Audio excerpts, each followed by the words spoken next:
चलचित्र जगत आसी एक बड़ दुखद खबर। वर्षीयान अभिनेता धर्मेंद्र आउ नाहांती।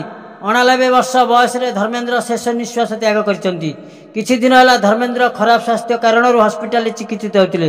धर्मेंद्र वियोग में सारा बॉलीवुड रे शोकर छाया खेली जाइछि।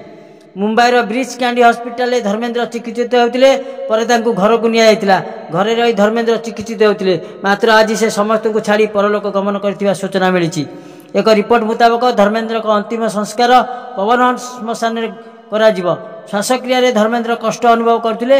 1953 मसीहा डिसेम्बर 8 तारिख में धर्मेंद्र पंजाब में जन्मग्रहण करते। पूरा नाम धर्मेंद्र केवल कृष्ण देवल। रेगुलर चेकअप धर्मेंद्र को अक्टोबर 3 में ब्रिज कैंडी हॉस्पिटल एडमिट कराइला।